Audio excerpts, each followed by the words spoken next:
Well, there's a record cold front in America, and it's even in the 40s in Florida, which is pretty rare. But hopefully this reminds people of how quickly things can turn. Because even though lots of us are inconvenienced by flights being canceled, or perhaps the millions of people in America whose power is temporarily out, because in the blink of an eye, things can go 0 to 100. I was comfortably wearing a t-shirt out here yesterday. But the people that really suffer the most in these situations often don't have a voice. Because there are people, specifically people overseas, that because of these outrageous and zany, supposedly green policies, that suffer tremendously in times like these.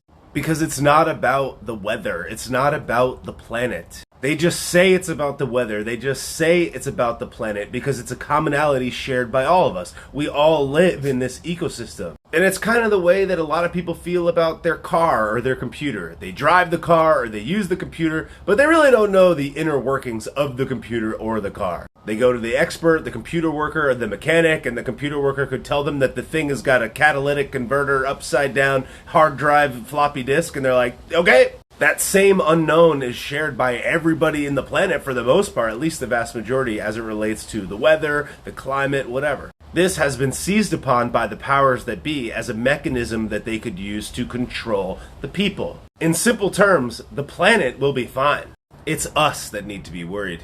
The planet is incredibly resilient, has been around for maybe billions of years. And I can assure you that the planet would purge us very quickly if we ever became a threat to it. It's almost like saying if there was an infection in your toe, would you let it take over your entire body? No, you would cut your toe off.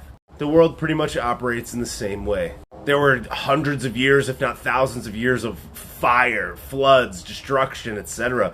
If we were to really do anything to threaten it short of drop 1,000 nuclear blobs at the exact same time, it would find a way to eradicate us. But the real threat to the planet is really a threat to humanity.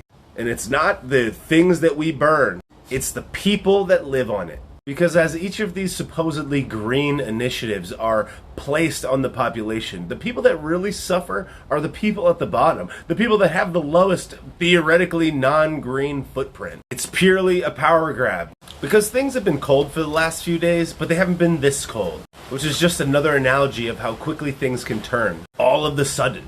Your ability to travel, seek food and shelter when it gets cold outside, when it gets challenging outside. Heat your home, protect your family. The ability for farms to create more food, plant more crops, use machinery. Because what the weather in this cold teaches us is how quickly we become helpless. If you don't have the fuel, if you don't have the food, if you don't have the access, you become a ward of the state. You start to get desperate. And it happens in a flash. So I feel terribly for all the people who are suffering overseas, for example, in countries like Germany and others, where their access to fuel and whatever else is being limited due to these supposedly green initiatives. Just know that it's coming here to America next, and really the entire world. It's not about green, it's not about the climate, it's about power and control. But as so many of us give thanks and are happy and joyful over these next couple of days, which I certainly encourage, it's really important that we remember to not bury our head in the sand, because the merchants of darkness are coming for us all the time. We don't need to be depressed by it or let it hurt us or hurt our mind, but we need to remember that it's important for us to always pay attention and stay vigilant. Because the only threat to them is unified resistance. Not violence, just group understanding. If we understand their motives and their intent, and we stay in constant communication with one another, stay independent thinking, positive and personally strong and excellent, all of their darkness will have no effect. There are more of us than there are of them.